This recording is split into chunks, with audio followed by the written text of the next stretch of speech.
ጥበብ የሚጀምረው በተረጋጋ አእምሮ ነው። ወደ ራይዝ ዊስታም እንኳን በደህና መጡ። ዘና ይበሉና ታሪኩን ይደሰቱበት። በህይወት ውስጥ ብዙዎቻችን ማሸነፍ እውነተኛ ስኬት ነው ብለን እናስባለን።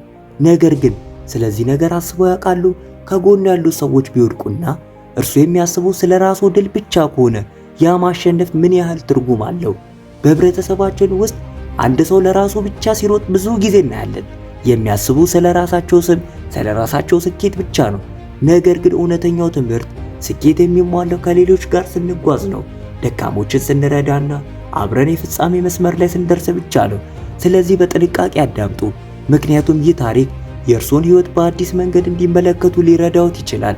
በአንድ ወቅት ኤታን የሚባል ወጣት አትሌቲክስ አፍቃሪ ልጅ ነበር። በማሸነፍም ተጠምዶ ነበር። ለሱ ማሸነፍ የህይወት ብቸኛ ግብ፣ ብቸኛው ስኬት መለኪያ ነበር። አንድ ቀን በትንሽ ከተማ ውስጥ ኤታን ለሩጫ ውድድር እየተዘጋጀም ነበር። እሱና ሌሎች ሁለት ወጣቶች ተወዳዳሪዎቹም አብረውት ነበሩ።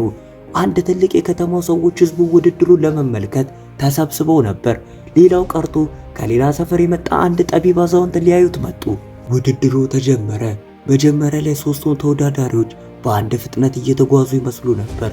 ነገር ግን በጠንካራ ፍላጎቱ፣ በኃይሉና በችሎታው ኤታን ጠንክሮ በመግፋት የፍጻሜውን መስመር ቀድሞ አቋረጠ።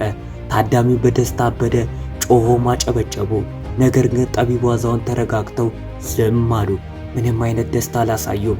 ኤታን በበኩሉ በጣም አስፈላጊ እንደሆነ ተሰማው። እናም በራሱ ኩራት ተሰማው።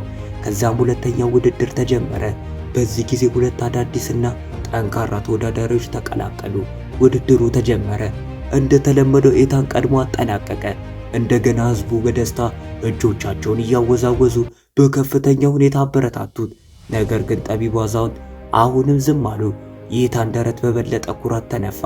አንድ ተጨማሪ ውድድር ሲል ኤታን ጮኸ። ጠቢቡ አዛውንት ወደፊት ቀርበው ሁለት አዳዲስ ተወዳዳሪዎችን ሰጡት። አንዲት አሮጊት ደካማ ሴትና አንድ ዕውር ሰው። ኤታን በመገረም ጠየቀ፣ ይህ ምን አይነት ውድድር ነው? አዛውንቱን በለስላሳ ድምፅ ይህ ውድድር ነው አሉት። ውድድሩም ተጀመረ። በዚህ ጊዜ ኤታን ብቻ የፍጻሜውን መስመር አቋረጠ። አሮጊቷና ዕውሩ ሰው መነሻው መስመር ላይ ቀሩ። በደስታ ኤታን ሁለቱንም እጆቹን በድል አነሳ። ነገር ግን በዚህ ጊዜ ታዳሚው ሙሉ በሙሉ ዝም አለ። ምንም አይነት ማበረታቻ የለም። ምንም አይነት ጭብጨባ የለም። ግራ የተጋባው ኤታን አዛውንቱ ምን እየሆነ ነው አላቸው። ስለ ማሸነፌ ለምን አልተደሰቱም? አዛውንቱም እንደገና ሮጡ አሉ። ነገር ግን በዚህ ጊዜ ሁላችሁም በአንድ ላይ ማጠናቀቅ አለባችሁ። ኤታን ለጥቂት ጊዜ አሰበ። ከዛም መሃል ላይ ዕውሩ ሰው በአንድ በኩል ደካማውን አሮጊት በሌላ በኩል አድርጎ ቆመ። እጃቸውን ያዘ። ውድድሩ እንደገና ተጀመረ። በዚህ ጊዜ ኤታን ቀስ ብሎና በጥንቃቄ እየተራመደ ሁለቱም የፍጻሜ መስመር እንዲያቋርጡ ረዳቸው። ታዳሚው በደስታ ጮክ ብሎ አበረታቱት።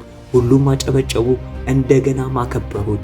አዛውንቱ ፈገግ አሉና በአድናቆት አንገታቸውን ነቀነቁ። ኤታን በድጋሚ ኩራትና አስፈላጊነት ተሰማው። ጌታ ያልገባኝም አለ ኤታን። ህዝቡ ማንን ነው የሚያበረታታው? ከሶስታችን ውስጥ ማንን ነው የሚያመሰግኑት? አዛውንቱ አይኖች ውስጥ ተመለከቱት። እጃቸውንም በትከሻ ላይ አድርገው እናም በእርጋታ በዚህ ውድድር ከቀደሙት ውድድሮች ሁሉ የበለጠ ትልቅ ነገር አሸንፈዋል። እዚህ ህዝቡ የሚያበረታታው ለአንድ አሸናፊ አይደለም፣ እያከበሩት ያሉት የአንተን ተግባር ነው አሉት።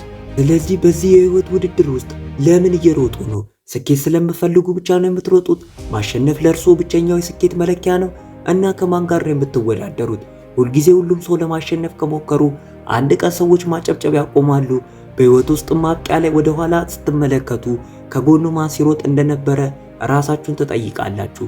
እነሱ ደካማ ወይስ ሽማግሌ ከሆኑ የፍጻሜ መስመር ላይ እንዲደርሱ ረድታችኋል? ሁላችሁም በአንድ ላይ ያጠናቃችኋል? ምክንያቱም ያ የህይወቱ ምርጡ ውድድር ነው። ስለዚህ ሩጡ፣ የህይወት ውድድርን ሩጡ። ነገር ግን ያስታውሱ፣ ማሸነፍ ዋና ነገር አይደለም፣ እንዴት እንደሚሮጡ ነው በእውነት የሚያስፈልገው። ታሪኬን ከወደዳችሁት ላይክ፣ ሼር እና ኮሜንት ማድረግ አትርሱ። ይመቻችሁ።